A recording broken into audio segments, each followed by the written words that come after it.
Okay. Okay, guys.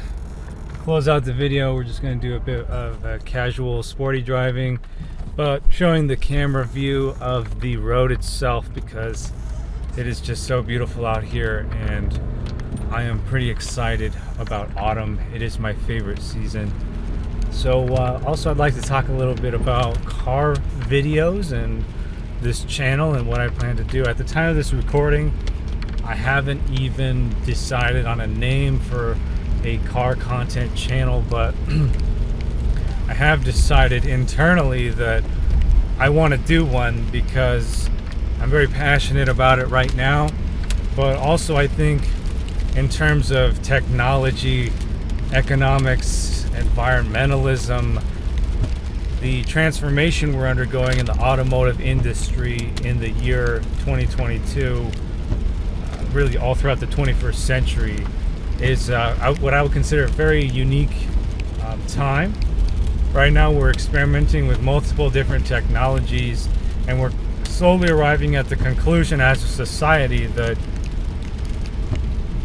petroleum, oil used to power our transportation sector is not sustainable. It's not good for the atmosphere or the planet, and we should probably stop doing that as soon as we can.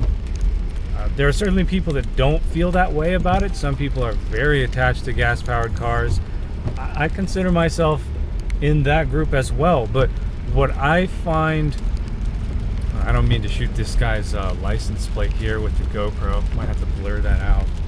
But what I find in the mainstream media is that there's a misconception about gas-powered vehicles versus the internal combustion engine. So when people tell you they love engines and they love manual transmission, they love the mechanical feedback you get from traditional automobiles, they're not really talking about gasoline as a fuel source. They're just talking about the internal combustion engine, and to a lesser extent, a manual transmission where one actually controls the gear system of the vehicle, instead of like with modern Subarus, you really can't even buy a manual Outback anymore. You're stuck with continuously variable automatic transmission, which it really wasn't designed for off-roading or sports driving, motorsport. It was designed for like highway efficiency and low-end torque for quick acceleration inside of a city. It definitely has a specialization and is not nearly as, shall we say, free or adaptable, or even as rugged as a manual transmission. And speaking through my experience driving in the United States, Americans do in fact drive the most out of any demographic worldwide, particularly people who live in the suburbs out here like I do. We really do have to drive, and we use cars more than a city dweller might, because we have to travel. Like me, for example, I gotta drive like 40 miles to get to my job. So I spend a lot of time driving, and the thing that I'm actually more passionate about than gasoline or even internal combustion engines is in fact the manual transmission. It's what keeps me excited and having a good time while driving. I don't get tired, I don't get sleepy, I don't feel I don't feel bored, and I don't get distracted as easily while I'm driving manual. And I think if you're into motorsport, there's really no other way. Obviously on a drag strip you have some very clear disadvantages, especially going up against some of these modern EVs like the Tesla Model S Plaid, for example. I'm just going to overtake this guy here. Driving a bit too slow for my liking. A little bit of that EJ power. But yeah, that's really what this channel is going to be dedicated to. Not particularly the manual transmission, but just what's happening in the automotive industry, the technologies that are coming out. I'm very excited about some of it. But more specifically, like just making sure that the gems, the diamonds of the 21st century automotive world don't get lost and all of this fear-mongering about climate change and the atmosphere and emissions and fuel efficiency, that just because this car came out of the factory running on gasoline doesn't mean that it can't be converted to run a sustainable fuel source. Just because internal combustion engines run almost entirely on gasoline right now doesn't mean that you can't feed them different fuel. In fact, many enthusiasts, particularly within the Subaru community, which is kind of my little subgenre, I love these cars, many enthusiasts are using E85, which is 85% ethanol, 15% gasoline. And in fact, with ethanol, which is really kind of a form of alcohol derived from plants, you get a significantly higher octane rating. So a lot of the enthusiasts who are big on performance driving these types of cars, they'll use ethanol just because it gives them more horsepower. And in fact, I believe we're running 92 octane premium gasoline right now. I think E85 is about 105 octane, significantly more. But hydrogen is actually 130 octane, so it burns a lot faster than gasoline and E85, and that translates directly into acceleration response and horsepower, which is very exciting.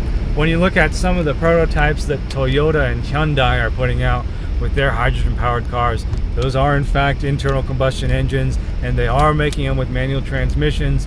You know, driving doesn't have to be boring. Some of these people that are really excited about electric vehicles and how fast they are in a straight line or at a stoplight, they're just not the same, and there really isn't much sport to it, to be frank. Some of these folks can't wait to be automated away on the road. I've met people, even my own family members, who are saying, I'm looking forward to the time when nobody's driving. You know, it's just a group of enthusiasts going to the track on the weekends, and the roads are just completely managed by autonomous vehicles. I mean, to me, that sounds like a dystopia. I'm not excited about that at all. There's a lot to enjoy about driving, but people just don't know about it because they haven't taken the plunge into driving a car like this. Now, this car is fun.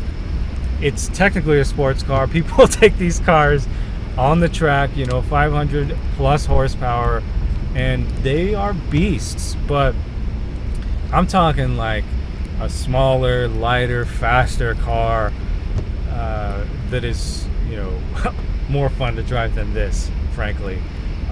If those people would actually explore that world of driving a little bit more, you know, just adding a bit of excitement to your commute by having more control over your vehicle, more mechanical feedback. I mean, that is kind of the underlying inspiration of my car videos. I want to make sure that this car's an 07, it's going on an antique, that this style of driving, this engineering is not lost to history. And it's going to be important because there's already, and you can feel it, you know, you can already feel people vilifying cars like this that run on gasoline, that make exhaust noise.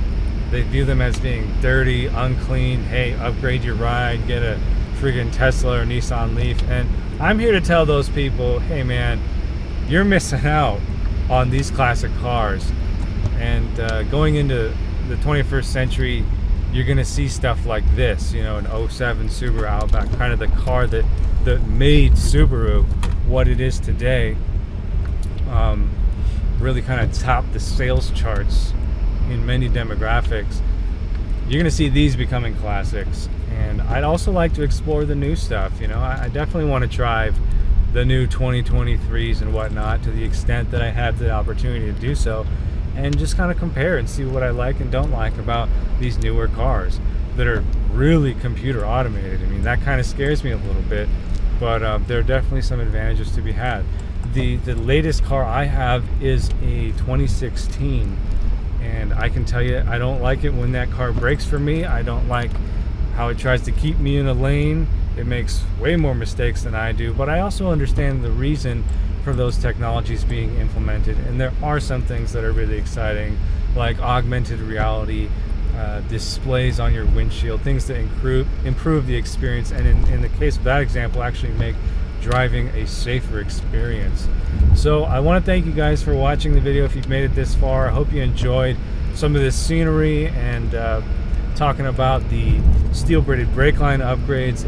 If you've got an older Outback or an older vehicle and you have the option to buy steel braided brake lines for your car and you want to keep it, restore it, and have a safety upgrade, I would definitely recommend doing this.